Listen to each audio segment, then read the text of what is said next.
Good morning, viewers. Welcome to Frankly Speaking with Vibhuti. As we all know, this is the season of elections in the United States.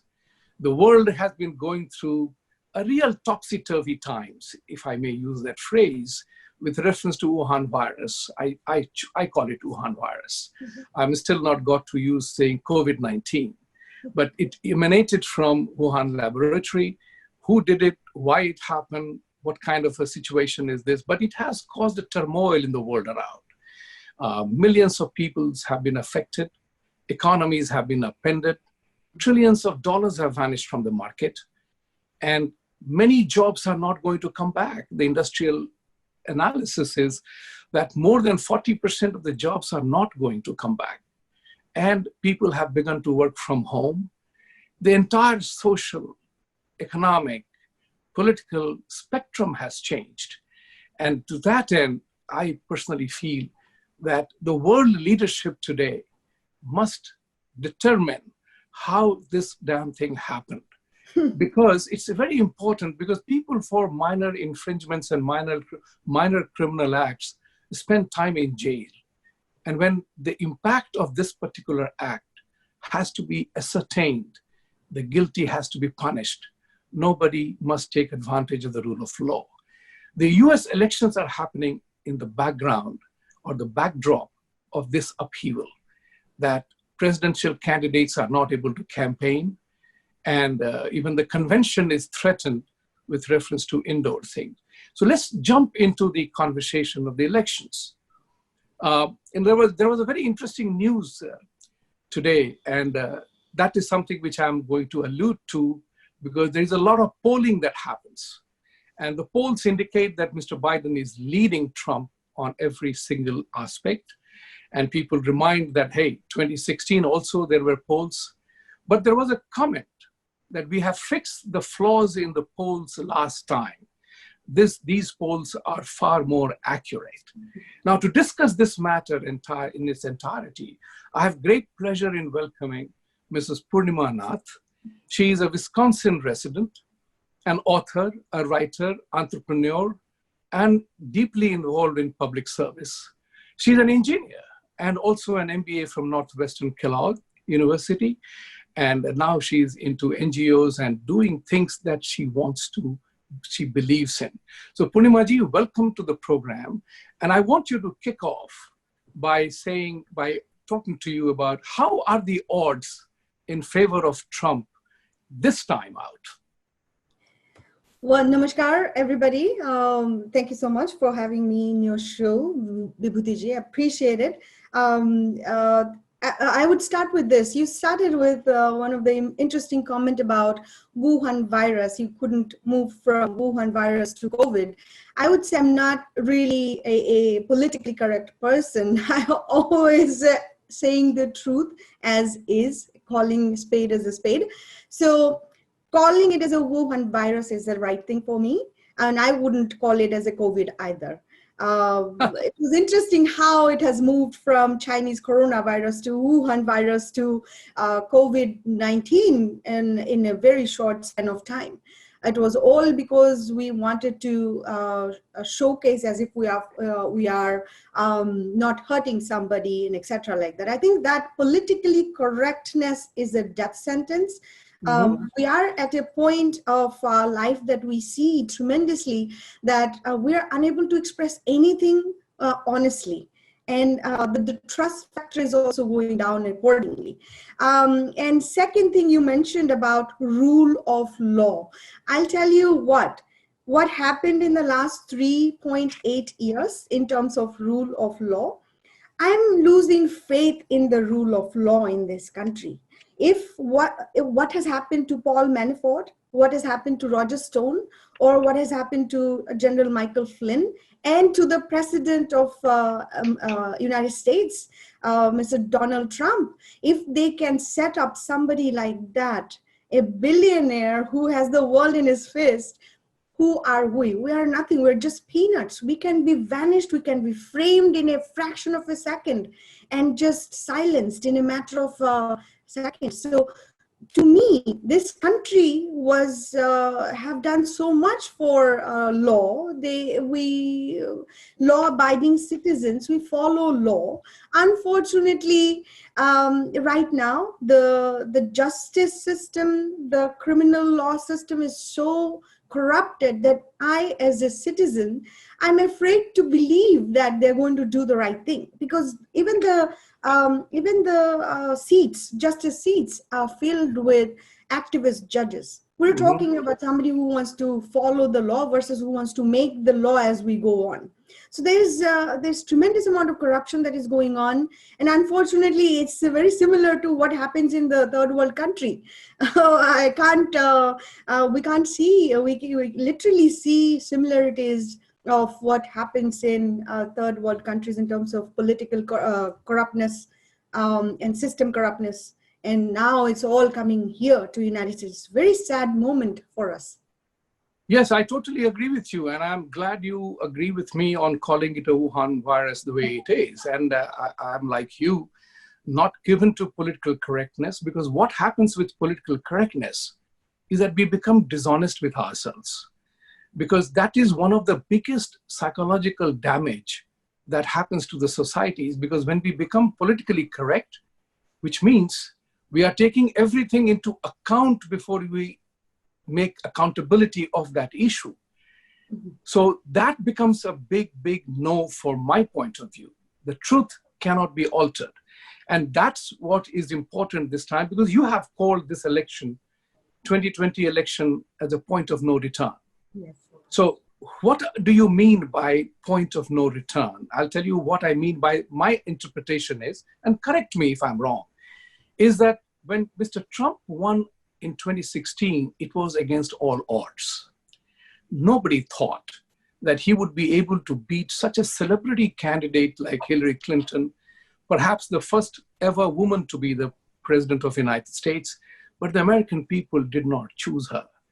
And that brought about a real shift in the way the entire agenda was moving, the liberal agenda was moving forward. So with Mr. Trump coming in, the liberal agenda has been shut down for the last 4 years, 3.5 years, and until he's there. The liberals now fear that if Mr. Trump comes back, their agenda may be derailed forever or for a very, very long time. And that's how you can see that liberals are now becoming more fascists. And that's how to restore the American greatness, because you and I are all immigrants here, so we are not anti-immigrants. What is important here is that none of us went to a socialist country. We came to a country that was prosperous. And America's prosperity is directly linked with capitalist philosophy. And as a result of which, you can put aside the thought that there is an element of greed and capitalists have gone overboard, but that is easier to correct than to follow the policy of appeasement, where the Democratic Party's agenda, two main planks, is unfettered immigration and give things free in a country where there was no free lunch. So express yourself and define this, because I feel that if US were to lose, if Republicans and Trump were to lose, we will see an unleashing of the socialist policies here to fulfill the demands of those who need to be appeased. And that's what I'm concerned about. Your thoughts? Absolutely. See, when I'll tell you, I'll start this with the fact that why I voted for Trump and why I chose Trump at all. Trump was a breath of fresh air.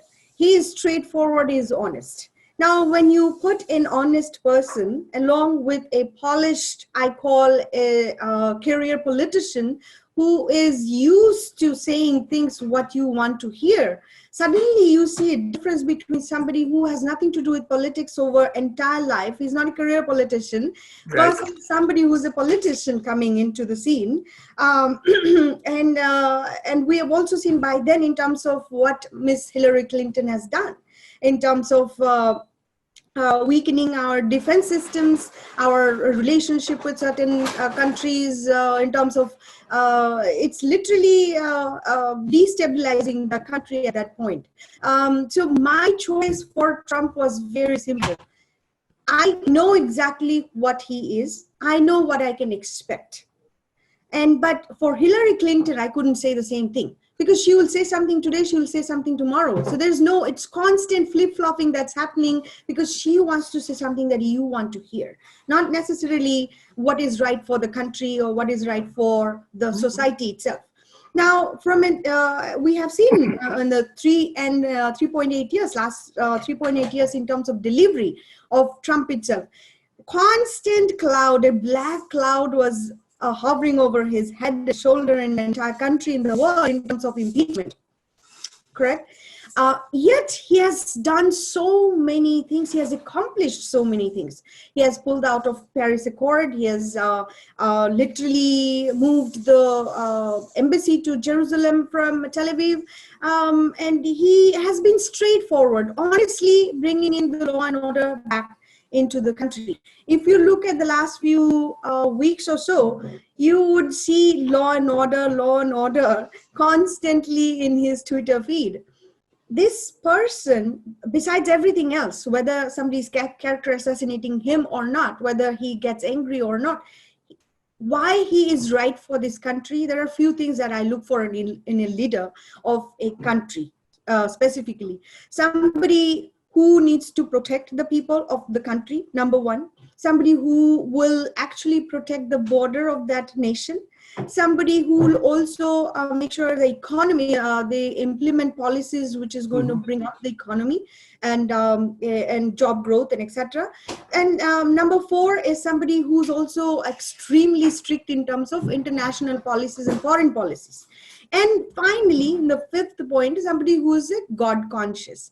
Now, when you compare with either Hillary Clinton or Biden or even Bill Clinton or even Mr. Obama, I don't see any comparison with anybody to Mr. Trump.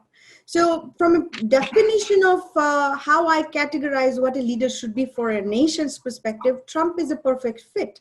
He loves this country. He doesn't demean this country. He respects the country. He's not part of the cancel culture. He's not trying to advocate for destroying statues, removing our history. Every country has a history. You can't change it. Every person has a history, every organization has a history. We must acknowledge that and also implement policies to do better, which is what America has done for the last 100 years. Republican Party is the one who has implemented policies to remove slavery. They've implemented policies to bring those freed slaves to voting and also citizenship. They're the one who brought in Asian Americans. They are the one who, from this party, the first senator, the first House representative was elected. So how can this party be racist to begin with? And how can Donald Trump be racist to begin with? Because he's the one who actually opened his doors for the black citizens for his, I think, one of those casinos. So. Right. And if you look back and see, this person has all the right qualities for a leader.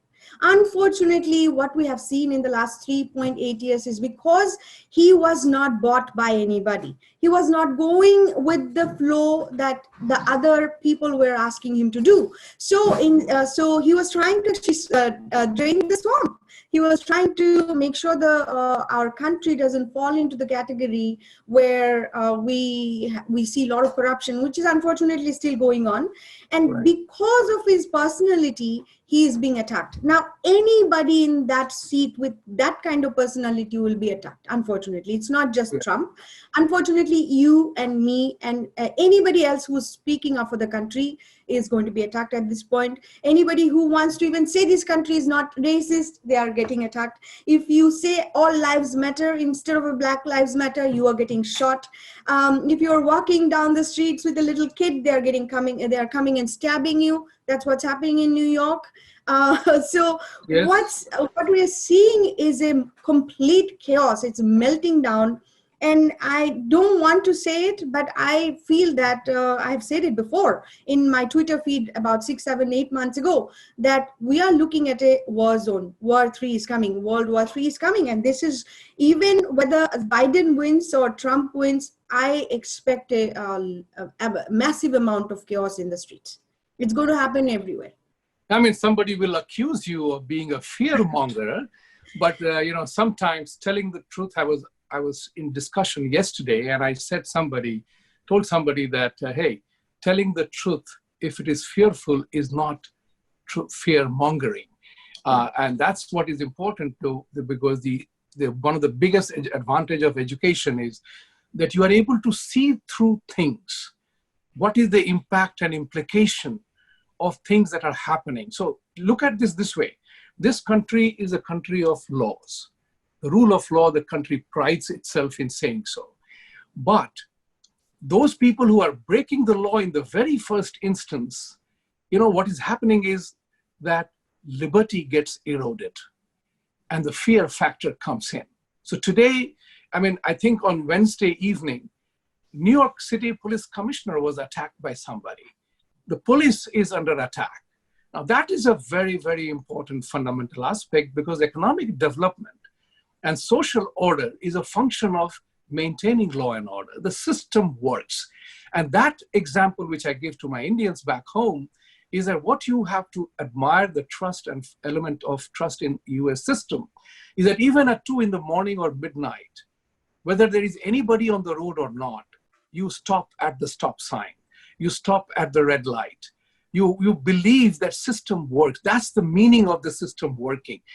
Somebody may say it is a frivolous example, but that's the example, but that's what defines people.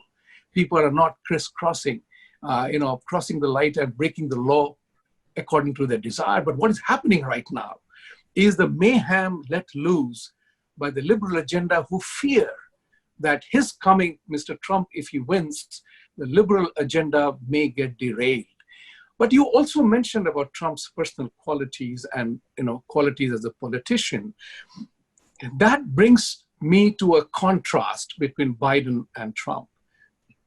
Trump has been a straight president. He has not served in a public office ever.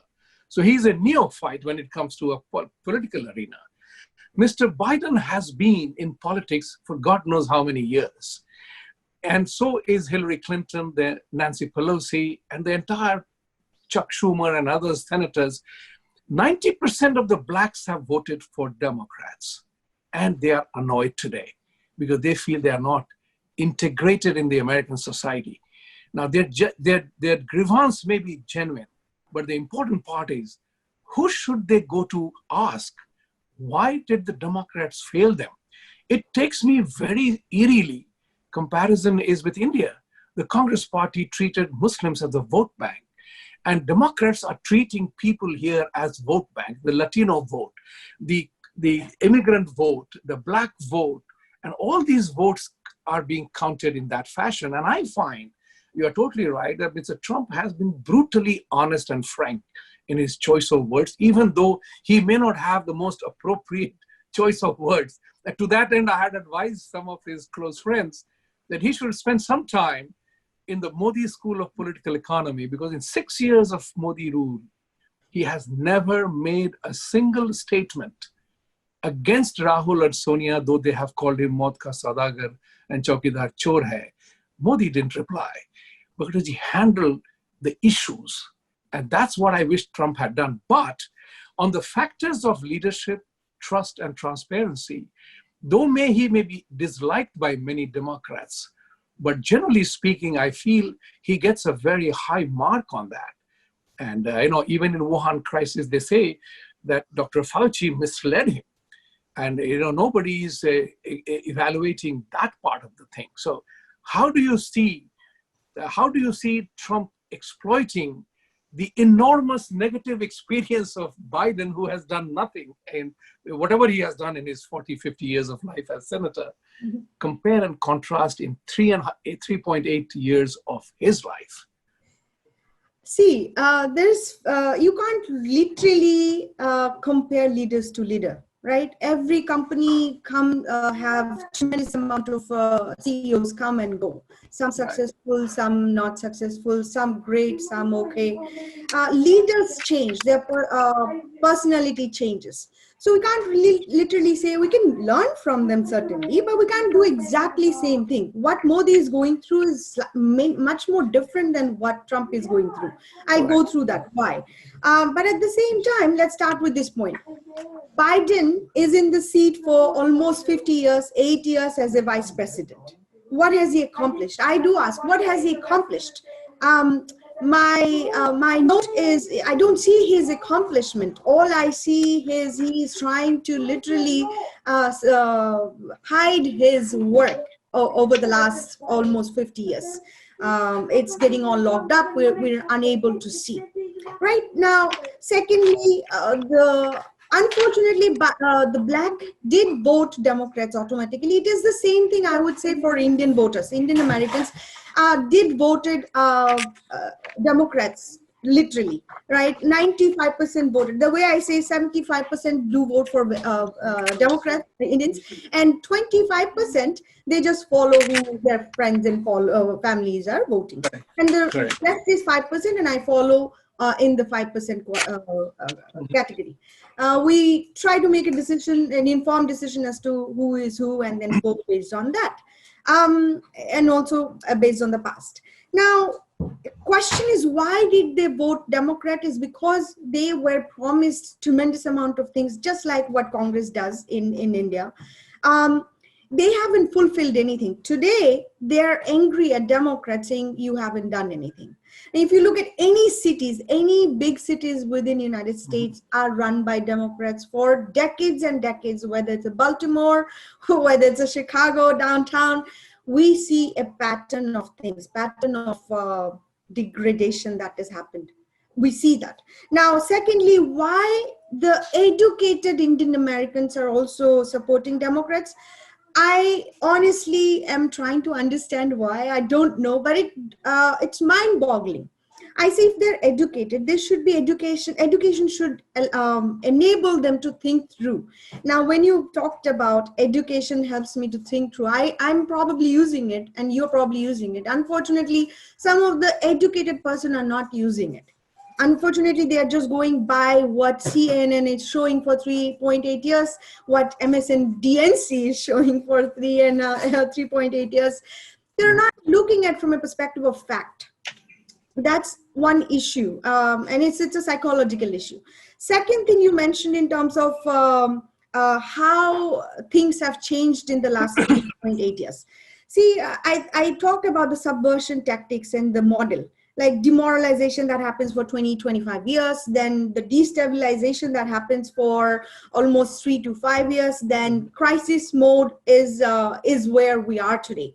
So Correct. what you are seeing is is basically November 2020 is the crisis mode. That's why I call it as a point of no return. This particular election is much different from what we saw in the past. Every election, all the politicians say this is important, you must elect me. But what's happening here today is it's literally black and white. We know if Trump doesn't win, it is going to be a communist country. There was never in the past that it was that black and white, that we knew that if the candidate was not one, we are fighting against two different ideologies. Today, we're fighting against a patriot versus a anti-nationalist. We are fighting against somebody who respects and loves this country and respects what it has gone through and where we are today, versus who literally wants to destroy this country's past. We are fighting against somebody who says that if you work hard and you make $1 million, I'm going to put a gun on your head and take $750,000 out of you, because you worked hard. There's so no respect for hard work, and you literally taking from somebody who has worked hard and put everything, the risks and the constraints and the money and the sweat, and you're giving it away to somebody who does not even understand the value of it.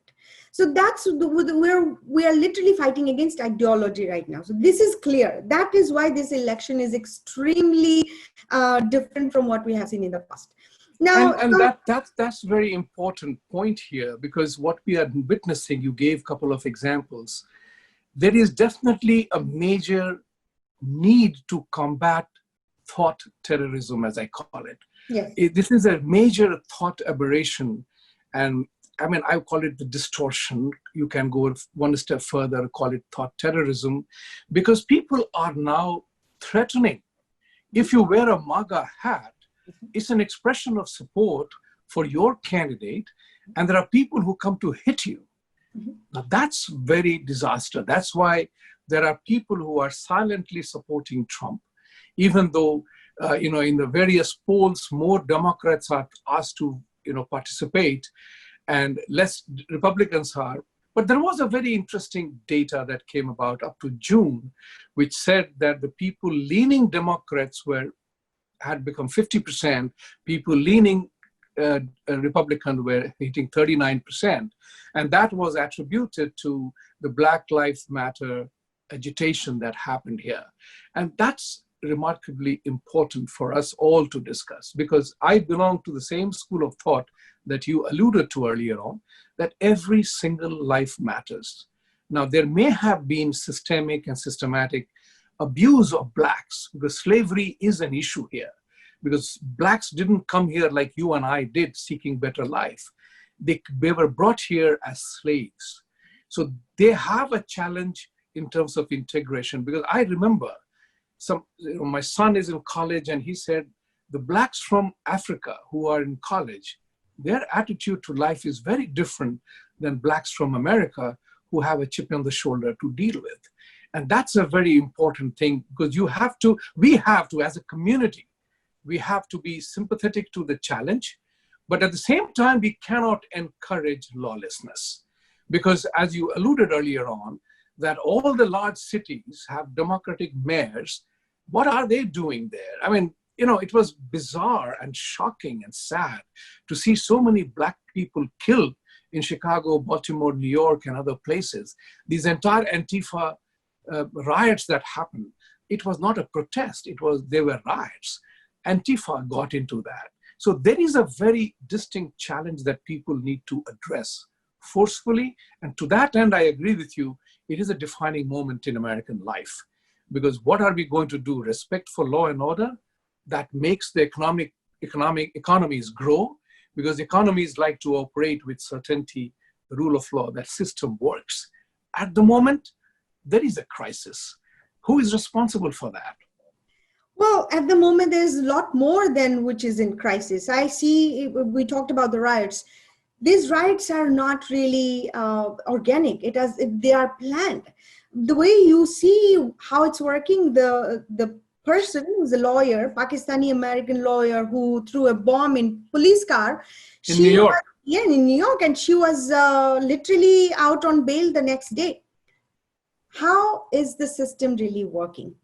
Who is it working for? That's the question. So when I say that I'm losing faith in the system, I'm losing faith in the system because of people like us who does not have the connection, who does not have the money, who does not have the, you can't just pick a phone call and call Joe Biden. So the system is working for the elites. System is working for the rich. It's not really working it's never going to work for us. That's the direction we're going to. You also talked about BLM. Today we know BLM is not really BLM. The slogan is much different from the agenda. The founder of BLM, Patrice Cullors, said they are trained Marxist. Their goal is to oust Trump. That is not a cause. That is a political organization. The donation is transferred to Act Blue, which is a PAC. It's a political action committee. So what you're seeing today, they are collecting money in the name of Black Lives Matter. But at the same time, it's going to a PAC, which is going to elect a Democrat candidate. Now, at the same time, when we look at the crimes, when we look at the percentage also, 13% Black population in the United States, but 70% of the crimes are caused by or occurred by Blacks. 60% prison population of was blacks. So my question, when you actually look at overall from a statistics perspective, there are black on black crimes, there are black on white crimes, there are black on Hispanic crimes, there's white on Hispanic crimes, there's white on black crimes. Everything else is muffled except for the white on black crime, which is also very little. Last year, there was is this because of the vote bank politics, appeasement of black? Because there was an information, because a lot of blacks are pro-Trump. And even if it is a minor shift of 5 to 7% blacks voting for Trump, Biden has no chance to win. And thus a chaos has been created, as if the disaffection, and I mentioned to you earlier, the distortion of thought that is happening in the society is because of the fact that they want to defeat Trump because, as you said, that's the watershed moment. Exactly. What you saw in 3.8 years is going to multifold for the next 3 months. It's going to be even more chaotic. Russian collusion, Ukraine movement, to Mueller report, everything came out across as a hoax. So today what we see, BLM, the whole concept of reparation and Black lives are not literally, getting the right opportunity, etc. I sympathize for all lives, no matter where. I come from a very, very underprivileged background comparatively to what United States is given to the blacks over here. So when you talk about slavery, first of all, this country today, 2020, nobody's changed, nobody's chained here, and nobody's slaves here. Nobody even is alive who owned a slave here today, first of all. Second of all, if you look at even slavery, today there are 5 countries, I can tell you, Sudan, Nigeria, those are the countries, their slavery is happening today as we speak. And Nation of Islam, Louis Farrakhan, he denied that Sudanese didn't have the slavery issue. And we know today, if you combine this 500 to 800K, people are suffering under slavery. And who is their masters? The Saudi Sheikh masters. So why isn't Oprah doing anything for them? Why hasn't Barack Obama did anything for them? Why isn't Louis Farrakhan doing anything for them? Why isn't Al Sharpton doing anything for them? So the whole concept of this country had slavery, it was a past. So we have come across 100 years, for the last 100 years, whatever reforms that happened, dismissing everything and putting everything in the drain, telling that this country still has slavery, is a slap in the country's face. And even the founders, even the folks who has worked so hard, even the first senator who's a black senator from Republican Party, the first black representative who's the Republican Party, it's a slap on them as well. I came here 20 years ago. I've never seen anybody who would discriminate against me as a brown skin. But today I can tell you, no matter where I go, first thing they will see is a woman, brown skin, and an immigrant. These are the identities they have implemented in people's lives, people's minds, subconsciously coming across. When I came over here, I had black friends, I have Asian American friends, but I've never looked at them as a black friends or Asian American friends. I looked at them as a friend. But today, no matter what, you can't even, dismiss the fact that they're black friends and they're Asian American friends. So the division that was created within the country is because of chaos. They wanted to make sure the country, within the country, people fight within each other. So we don't really progress. So what happens in that case is the elites like Hillary Clinton, the Obamas of our country, they reap the benefit out of it. They are the one who's behind the border. They are the one who's behind security details. We can't even have a gun. We today in the country, even New York, Chicago, they have the strictest gun law. What happened in the last few weeks? We saw. So you can't defend yourself. You're going to be arrested. You can't defend yourself if somebody comes and shoots you in your own house, or come and breaks your windows and doors and starts vandalizing your property and looting your property. You can't defend yourself. And that's what I meant by saying that there is a major thought disruption going on in America. And that's very dangerous, because when you forget the basic tenets that made you who you are, because people are willing to come to this country as yet, even those people who hate this country, they want to come here. And what is dangerous here is that if you voice your opinion, people immediately brand you as racist. So for example, let's take the example of Ilhan Omar, a Congress lady from Minnesota. And she made a statement that American system needs to be totally destroyed. And I tweeted to her saying that missing home already? And why not fix Somalia? Do you want Somalia to be prosperous or not? Or anybody? We are not trying to fix India, right? We are becoming part of the system and trying to improve it from within, making our own contribution to the process. That is what inspired us to come to America, the beacon of freedom, that you can become what you want to do. But here is a last question on this particular voting. I want to switch over to some conversation on India, our country of origin. But in this country, why do Indians vote Democrats?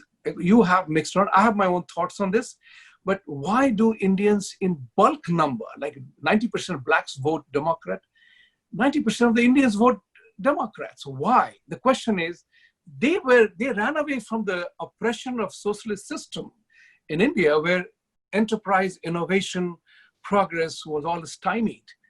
Government became your my baap. So that's the environment. When you come from here and you see things great, why are you a Democrat yet? So the way I was trying to analyze this over last few years as well, it's mind-boggling. Why do they vote Democrat? I don't know. I think it's my observation. I think because we're immigrant, and Democrats have projected themselves as immigrant friendly, that could be one of the reasons that Indians feel the Democrats probably are going to be better than Republican opponent. That's one. And then number two is, I would say, from the Democratic candidates as well. As I said, over the last several years, they have the capability and the tendency of promising the world without understanding the feasibility, without understanding whether it's practical or not, or whether even the promise is going to get fulfilled or not. So combining this aspect is also seen in India. Politicians, they try to promise the world to the voters. Before the election, they'll come and they'll even touch your feet in India to vote for, to claim that please vote for me. But once after they are elected, you can't even get hold of them. You can't even make a phone call, even set up a meeting with them. They're gone. They're vanished. They're behind all sorts of securities and layers of paperwork and layers of people between. You can't even reach them. But so to me, I think what Indians saw over here, when they come over here, Democrats do the similar thing. So I think they kind of feel at home with Democrats. Now,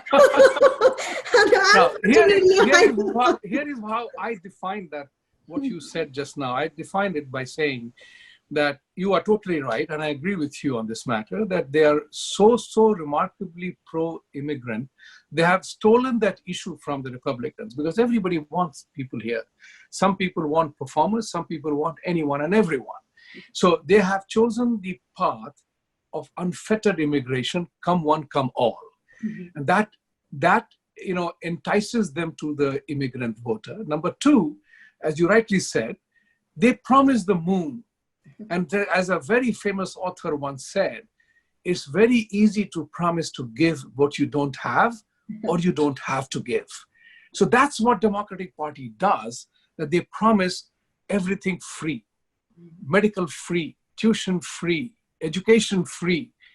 And that lulls an ordinary person to believing that, wow, what a great guy. If I'm going to get all these free, then I'm happy. I'm a happy Tom. And that's the issue which attracts people to Democratic Party. But I want to end this conversation about this one. I totally agree with you. This is a very crucial and critical election where things will change if Trump doesn't win. But in favor of Trump, if he uses the campaign in the last 100 days smartly, he will do two things. One is that President Obama had laughed at him when Trump said that he will bring jobs back and he will revive the economy. And he doesn't have a magic wand. That's what President Obama said. He showed he has a magic wand. He turned the economy around. The markets were booming until Wuhan crisis did what it did. Second thing is that this man has not waged a single war. That's important for people to understand. He has been trying to break the mold and the military establishment to bring soldiers back home. Third is that every single Democrat governor from New Jersey to New York, California, Portland, they all praised his support in the initial stages of virus spread. And if he just shows that advertisement, when Cuomo, Gavin Newsom, they were saying that Mr. Trump knows what he's doing, he has a great team, all that he has to do is to do that. I want to switch back to our country, India, our country of origin. We are both US citizens now, but the country of origin is in us. You know, you take everything out, but we remain desis anyway. So that's the word for us. India has been going through a hell of a time in terms of the China imbroglio. Even a tiny country called Nepal is claiming that Ramayana belongs to them because Ayodhya is in Nepal. What is it about India that is a real challenge? And I find it that the liberal madness around the world is related to one observation that I made, is that three prominent democracies in the world, India, United States, and UK, leadership is all clearly tilted right of center.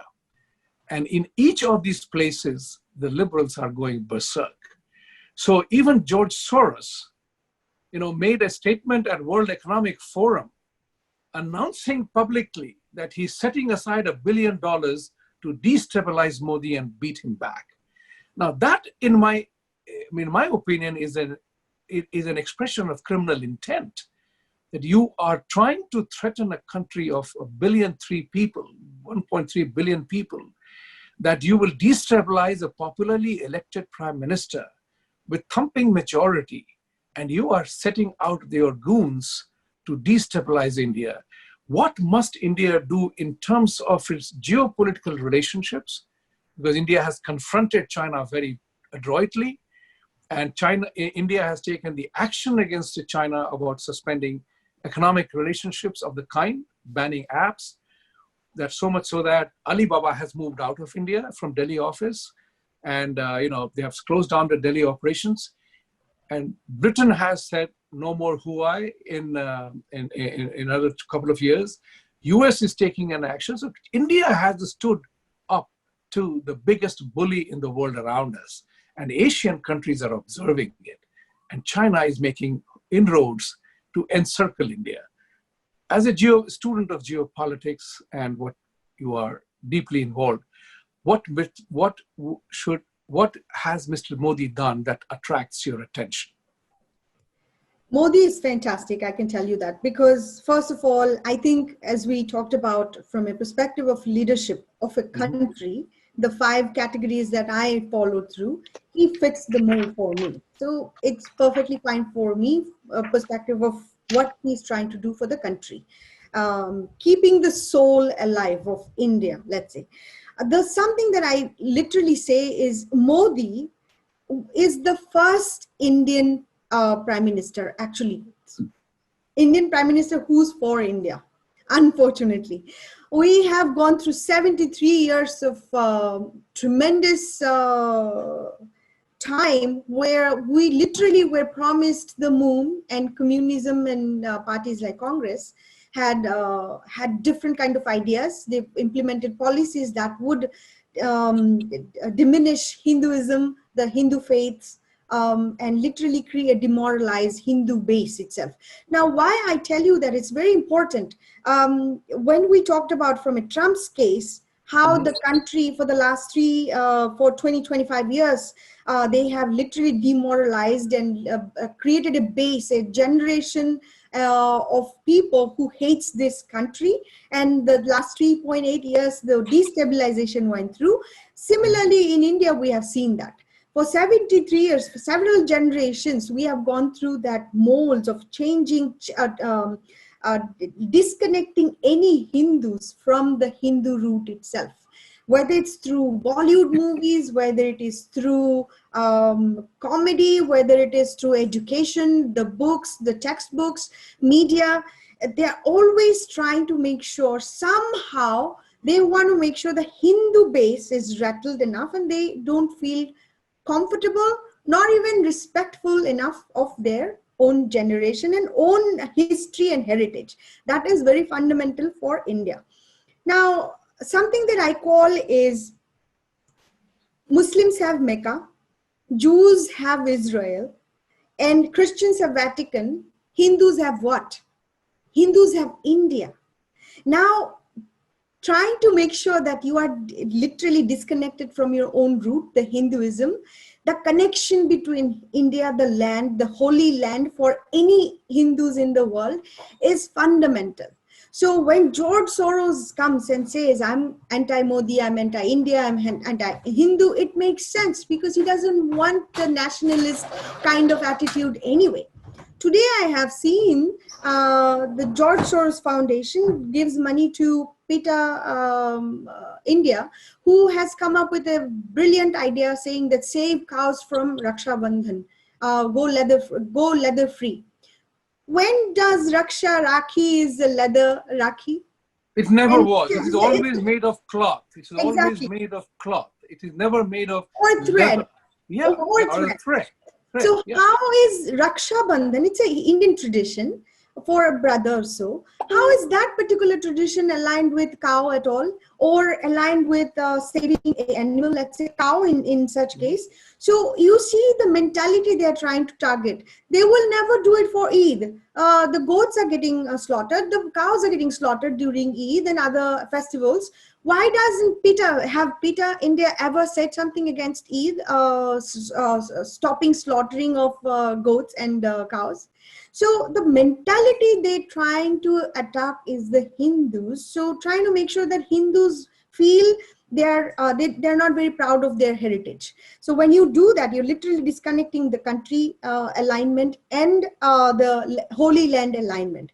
So now any second generation, third generation Indian, whether it's from UK or United States or somewhere else, they feel their ancestors are Indian, sure, but they don't connect to India at all. And that's something that we are trying to bring back. And then Modi has done brilliant job going to different countries and handing out Gita to the leader of the country. I think that symbolism itself is tremendous for Modi. I think he should continue to do that. Number two, I think the connection to establish Hindus to India must happen right now. As long as Modi is there, we have some hope. Right now, we see tremendous amount of hypocrisy within Indian market, right? As I kind of told you, if you can go and when Ganesh Puja is happening, you can tell them to turn down the volume. But if a mosque is playing azan in 4 o'clock in the morning, you can't go and tell them to turn the volume down. And that's not a nuisance at all. That's not a noise issue. But the Ganesh Puja, the sound, the micro loudspeaker is an issue for the community. So this kind of hypocrisy that I am totally with you. We are very soon going to be out of time. Yeah. But however, this is very important part, and we will have a conversation again on this about Hinduism the way it is, because I always feel that one of the biggest lessons that emerged out of Wuhan virus, and that's where I relate. I have shared this with many American friends and Muslim friends, that just recognize one simple fact of this virus. It has taught the world that it is gender neutral. It is caste neutral. It is religion neutral. It is rich, poor neutral, right? It is national boundaries neutral. It has impacted the world in the same way. If you took precaution, you were saved. If you took liberties, you got hurt. So this is the where we have to come to an understanding that as people, men and women, whether you are whatever religion, whatever faith, whatever color, whatever country you come from, if God created this universe, he gave you and me a nose, and the nose performs identical function. So does every single part of the body in the male and female personalities. So the question here is, praying to whoever is a minor issue. Are we doing the best that we can do as humans to help fellow humans? Every religious text says, help the poor. What distinguishes is that religion, the way it is practiced, is more of a mafia act, where you prey upon the ignorance and innocence or gullibility of people to achieve a particular end, which is more based on ignorance and lack of education. So as science and technology is evolving, the religious barriers are going to fall. And with that, the tradition will fall. And we know now that men are responsible for gender determination of a child. Women are not. So if it is a very perverse logic that people once upon a time all over the world had more than one spouse or wife, because one wife did not deliver a male child. So you had many to have a male child. That is the distortion. We know Earth is not flat anymore. We also know that the thunder and lightning and tsunamis don't happen because gods are angry. It is a natural phenomenon. And to that end, we have to have more conversation, open conversation, because it's not who you pray to, but what you do that eventually defines you. So that's what is important. It has been a great to have this conversation with you today. And I really enjoyed your thought process, the way you expressed yourself. Welcome to the show. Thank you for being here. Thank you, viewers, for being here. And thanks to you. And, it is great to have you, and come back again for this show. Absolutely. Thank you so much for having me. I do want to end with this one, that Modi has really has a very strict action against China, and India has an opportunity to work with Taiwan and Tibet and bring them along together for India. Hong Kong is also an opportunity ground. And similarly, I think United States has to be very, very strong, and Trump has been strong for us, for the country, and he's in the right direction. I would love to have him back again, because that is going to make sure that our country doesn't derail, it doesn't go to the wrong direction, and people do understand what's the purpose of hard work.